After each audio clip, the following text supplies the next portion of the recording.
All right, now once again, Happy New Year. Here's my resolution: to expose the game, and there are too few in my position who want to join me in making it as important as it should be. So I'm going to show you the obvious. Did you see what happened in Congress today? You know what happened? Nothing. And you need to get used to it. 3 rounds of voting for a House Speaker and nothing. Adjourned until tomorrow. Nothing is going to happen for the next 2 years of any real value. They'll pick a speaker. I'm not being cynical. I'm being clinical. I'm telling you what the righties making speeches now about their point of purpose, they all know what I'm telling you. The agents of your interests in the media, they know too. I know they're playing at possibilities, but they belie the realities. The GOP has one job in the position they're in right now. In power, but only in half of Congress in a very slim margin. The job is let nothing happen. Allow nothing to happen other than the most basic requirements of legislation to keep government operating. That's the reality. It's the reality of such a thin margin. You win by controlling the ability to kill any real debate or bill. That's all they can do. That's all they want to do. That's all they will do. This is also the reality of the GOP. They are all fury and no focus, except for the sole criterion of their existence: keep Dems down. That is the reality of the Freedom Caucus, aggravating McCarthy's ascendance. Why? Because they don't like him, and that's their inclination toward chaos. It includes problems with their own. It always has. That's why the Freedom Caucus exists. I'm old enough to remember its foundation, the reason it oozed out of the Tea Party. Sure, they said it was about small government and spending. Go back and look at how much they voted for in terms of spending with Trump. They're not legit in that way. They never were. They were just playing to advantage because that's the game. And now, forget it. They're stacked with fringe folk more than ever. Proof of the weakness of the GOP to set an agenda on anything beyond animus toward the left. The no votes today are the only thing to pay attention to. They're a declaration of defiance. They will doom any progress because they'll see it as strength. Even once they pick McCarthy, whatever the deal he makes with them, nothing that they want will ever be acceptable to Democrats. And instead of addressing Dreamers or the border or inflation, which are all things that there are plenty of people in office who have good ideas on how to make them better, it's not going to happen. Here's what will happen: investigation. Forget about inflation.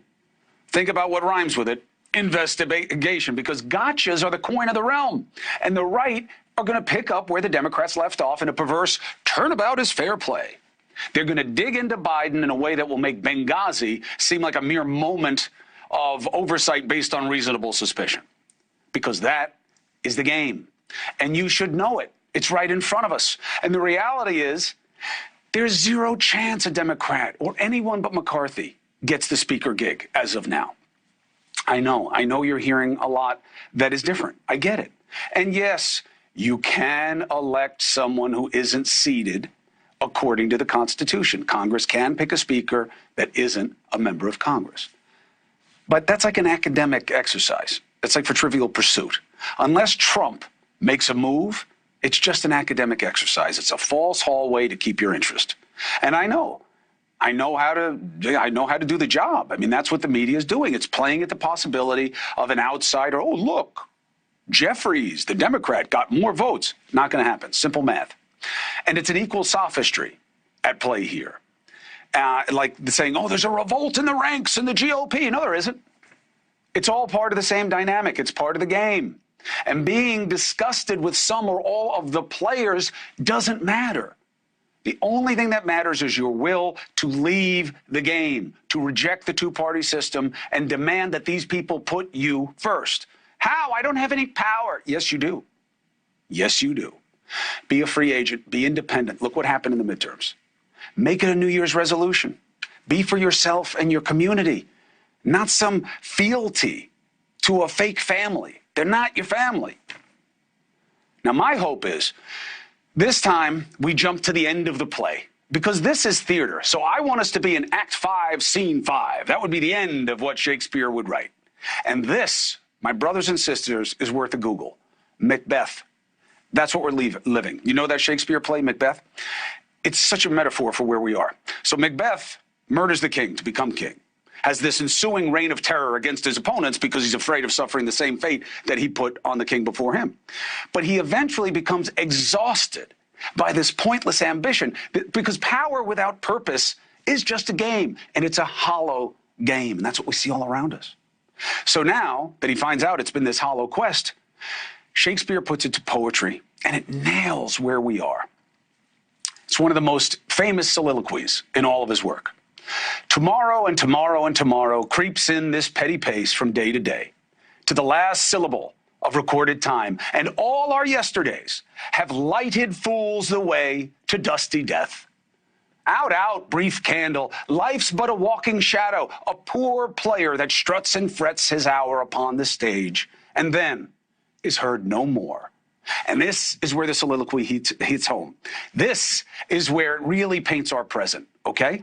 This farce of a process to pick a speaker, the game within the game. Listen to this line. It is a tale told by an idiot, full of sound and fury, signifying nothing. And that's what it is, all of today. Sound and fury, signifying nothing.